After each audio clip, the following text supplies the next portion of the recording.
Au nom du Père, et du Fils, et du Saint-Esprit. Amen. Bonsoir ma famille. Bonsoir à toi qui te connectes ce soir. Fatigué, peut être lourd, peut être angoissé. Je te souhaite la bienvenue dans ce temps mis à part, un sanctuaire dans le temps, un moment où nous venons nous réfugier sous les ailes du Très-Haut. Je veux commencer immédiatement par prier pour toi, pour ta maison.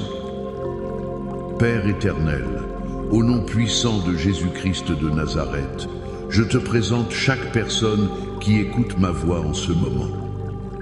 Je te présente son foyer, son lit, la chambre où elle se trouve. Et je viens maintenant, par l'autorité que tu nous as donnée, dresser une muraille de feu autour de chaque vie.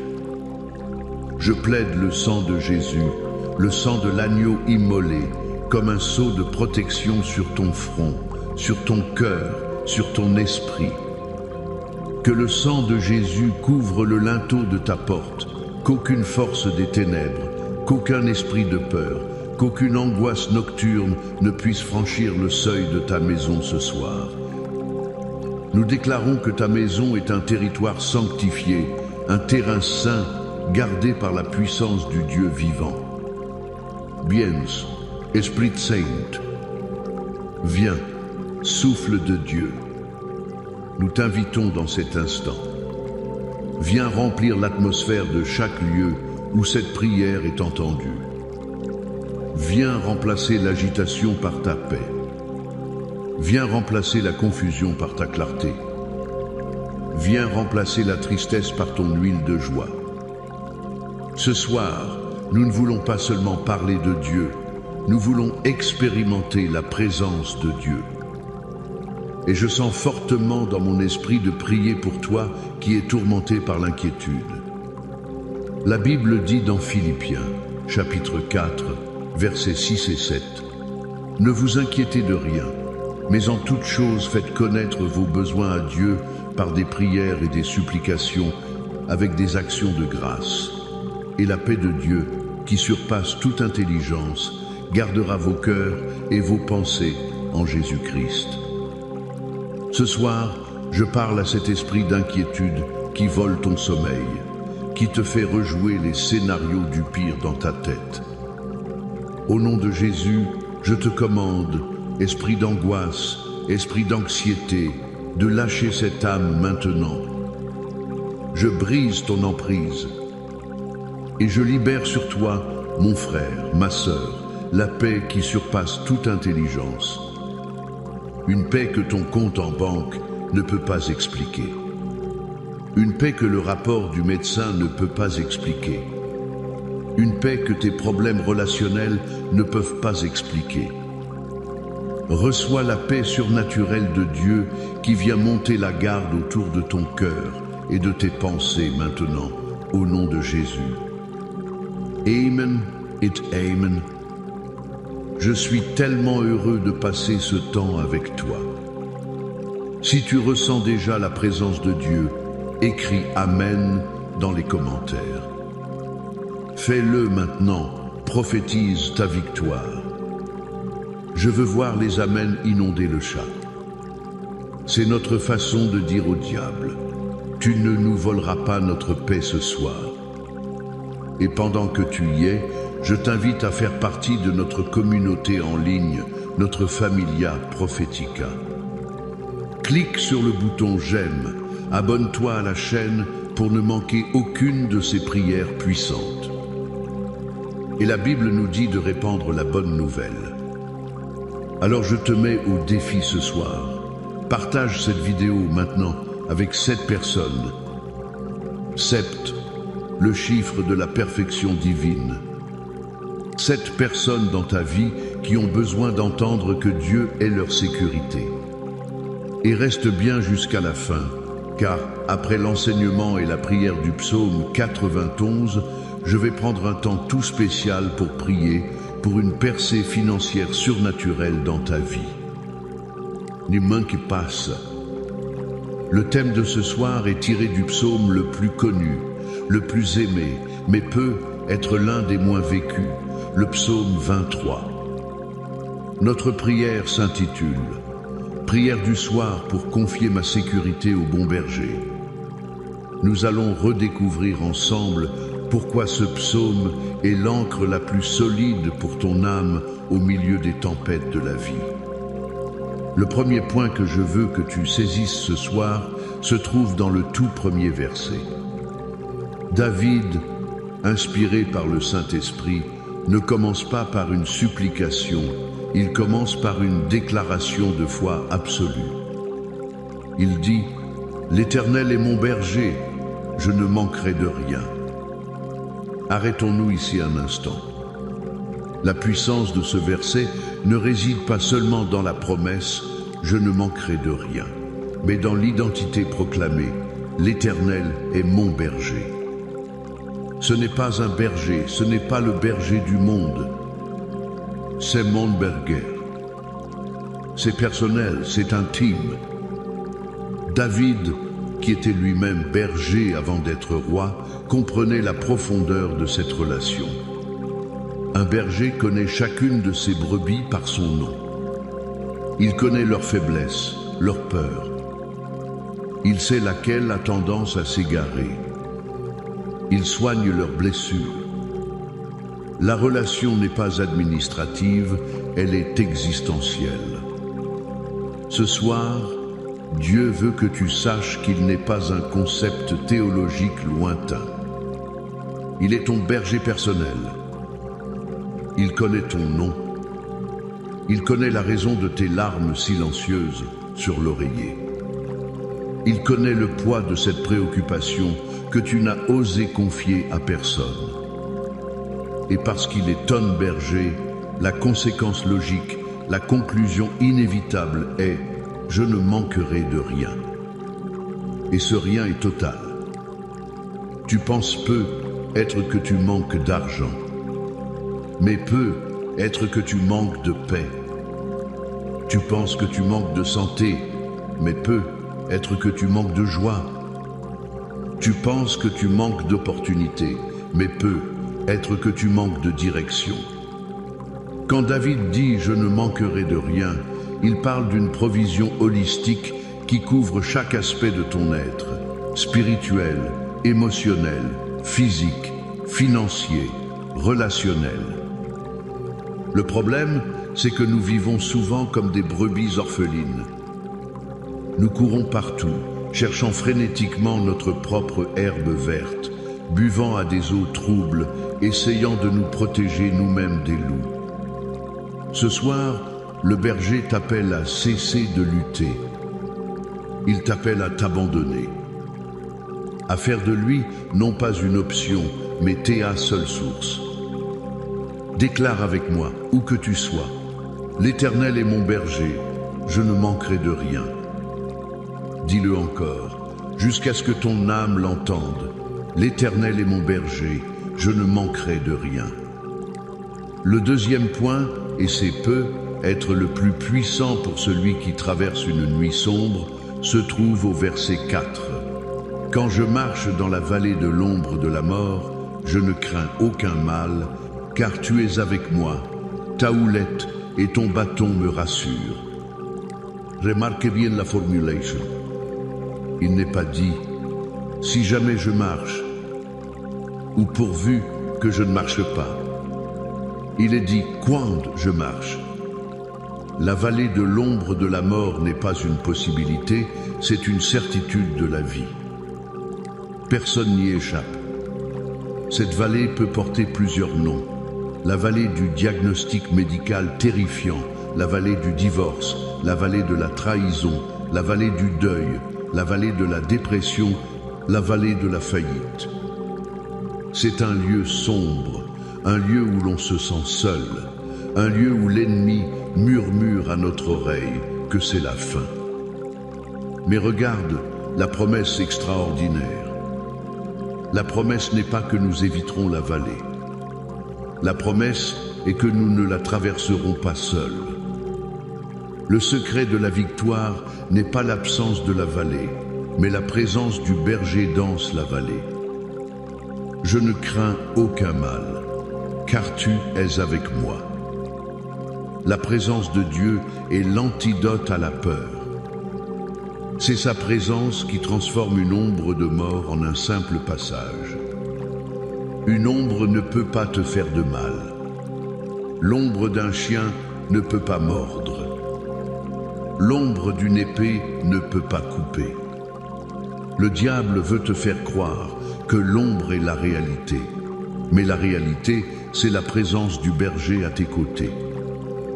Sa houlette, ce bâton recourbé, sert à te ramener doucement quand tu t'égares. Son bâton, plus robuste, sert à combattre les prédateurs, les loups qui voudraient te dévorer. Imagine-toi dans cette vallée sombre. Tu ne vois rien, mais soudain, tu sens le contact familier de la houlette sur ton flanc et tu entends le bruit du bâton qui frappe le sol pour éloigner le danger. C'est ça, la sécurité du bon berger. Je parle à quelqu'un ce soir qui est en plein dans sa vallée. Tu te sens abandonné. Tu as l'impression que Dieu est à des millions de kilomètres.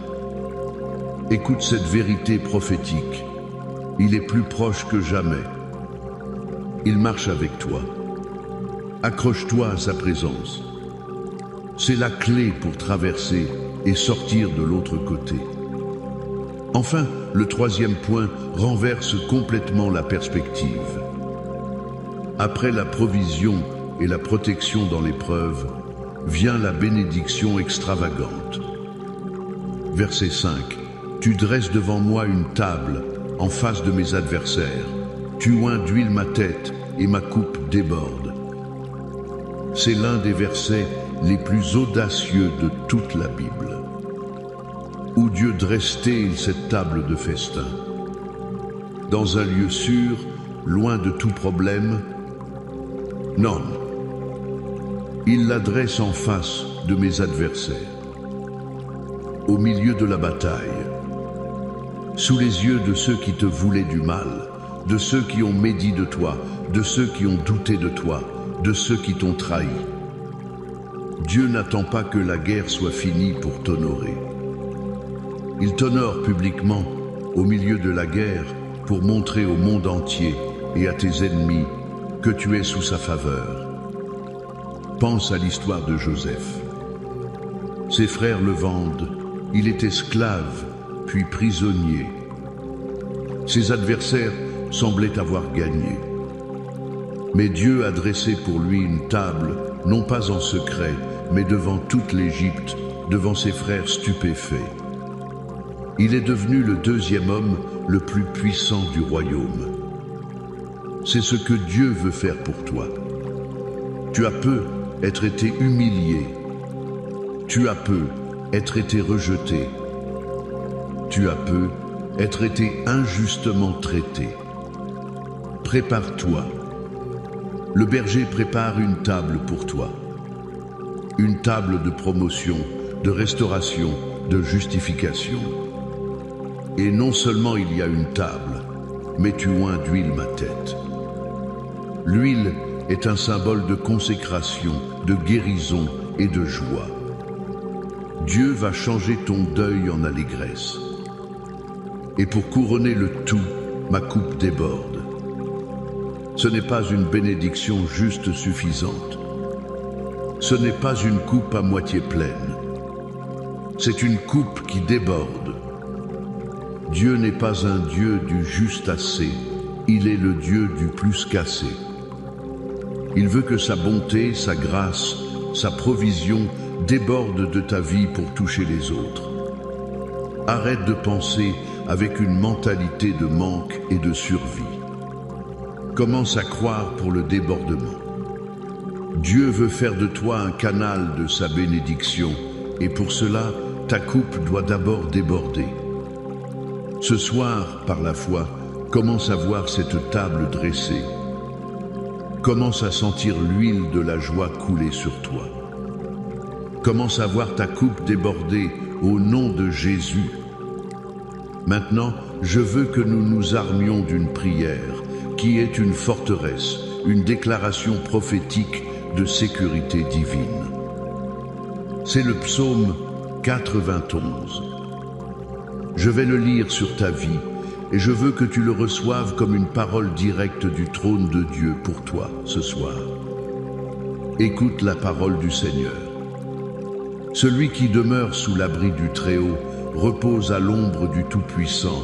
Je dis à l'Éternel, mon refuge et ma forteresse, mon Dieu en qui je me confie, car c'est lui qui te délivre du filet de l'oiseleur, de la peste et de ses ravages. Il te couvrira de ses plumes et tu trouveras un refuge sous ses ailes. Sa fidélité est un bouclier et une cuirasse. Tu ne craindras ni les terreurs de la nuit, ni la flèche qui vole de jour, ni la peste qui marche dans les ténèbres, ni la contagion qui frappe en plein midi. Que 1000 tombent à ton côté et 10 000 à ta droite, tu ne seras pas atteint. De tes yeux seulement tu regarderas et tu verras la rétribution des méchants.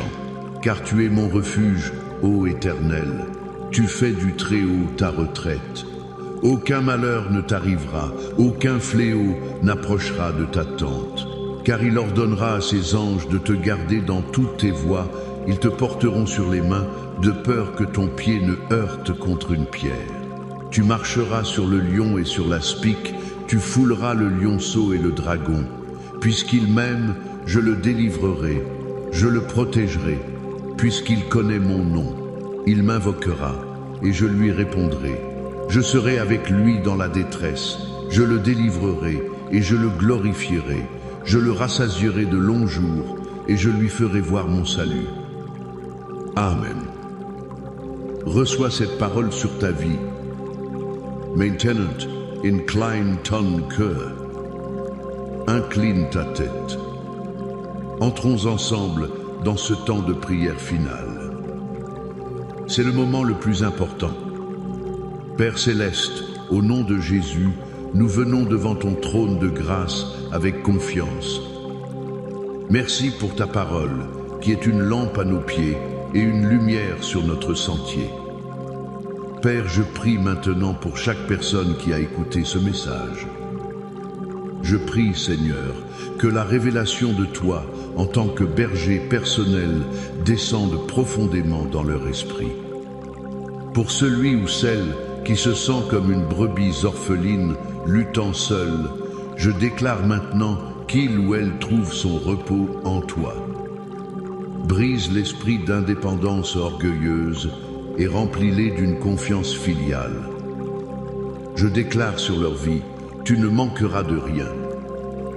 Ni de paix, ni de joie, ni de force, ni de sagesse, ni de provision. Le berger pourvoit. Seigneur, je lève vers toi tous ceux qui marchent en ce moment même dans leur vallée de l'ombre de la mort. Tu vois leurs larmes, tu connais leurs douleurs.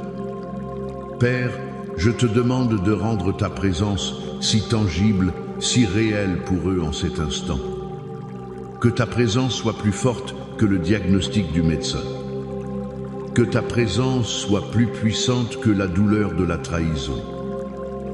Que ta présence soit plus grande que le poids du deuil. Je brise l'esprit de peur et d'isolement au nom de Jésus. Je déclare que ta houlette les guide et que ton bâton les défend. Ils ne sont pas seuls. Tu es avec eux. Et Père, je prophétise sur chaque vie un changement de saison. Je déclare que tu commences à dresser une table pour eux, juste là, au milieu de leurs difficultés. Une table d'honneur, une table de victoire, une table de restauration. Je déclare que leurs ennemis verront ta main puissante sur leur vie et reconnaîtront que l'Éternel est avec eux. Fais couler ton huile de joie sur leur tête, guéris les blessures émotionnelles, restaure ce que l'ennemi a volé. Et nous déclarons par la foi, nos coupes débordent. Nous ne sommes pas des victimes, nous sommes plus que vainqueurs. Nous recevons la bénédiction du débordement pour être une bénédiction en retour. Et maintenant, Père, comme nous l'avons promis, nous nous unissons dans la foi pour la percée financière. Seigneur, ta parole déclare que tu es celui qui nous donne la force d'acquérir des richesses. Tu as dit que nous ne manquerions de rien. Alors, au nom de Jésus, nous brisons l'esprit de pauvreté, l'esprit de manque, l'esprit de dette. Nous lions l'esprit de Mammon qui cherche à étouffer la foi et à voler la destinée. Nous déclarons des cieux ouverts sur les finances de chaque personne qui prie avec moi. Père, libère des stratégies divines, des idées créatrices, des promotions inattendues, des contrats signés, des dettes annulées, des chèques qui arrivent par la poste. Je prophétise une percée financière surnaturelle qui ne vient pas de la force de l'homme, mais de la faveur de Dieu. Que l'argent ne soit plus un maître, mais un serviteur pour l'avancement de ton royaume. Reçois ta percée maintenant, par la foi, au nom de Jésus. Seigneur, je prie pour les familles. Restaure les mariages qui sont sur le point de se briser. Brise les murs de silence et de ressentiment. Rallume la flamme du premier amour. Et je prie pour les enfants, particulièrement les enfants prodigues. Père, où qu'ils soient, envoie tes anges les chercher et les ramener à la maison, en sécurité dans tes bras. Je prie pour la guérison divine. Par tes meurtrissures, nous avons été guéris. Au nom de Jésus, je parle à chaque maladie, chaque infirmité, chaque douleur chronique. Cancer, tu es un menteur. Au nom de Jésus, sois déraciné. Diabète, sois normalisé. Douleur, quitte ce corps maintenant. Dépression, anxiété, lâchez cette âme. Nous déclarons la santé divine et la guérison totale. Nous déclarons la victoire sur toute œuvre des ténèbres. Toute flèche envoyée contre toi, contre ta famille, contre ton ministère, retourne à l'envoyeur au nom de Jésus. Tu es gardé, tu es protégé, tu es scellé par le sang de l'agneau. Maintenant, reçois cette bénédiction finale sur ta vie. Que l'Éternel te bénisse et qu'il te garde. Que l'Éternel fasse luire sa face sur toi et qu'il t'accorde sa grâce. Que l'Éternel tourne sa face vers toi et qu'il te donne la paix. Dors bien, famille. Dors dans la sécurité du bon berger. Il veille sur toi. Amen.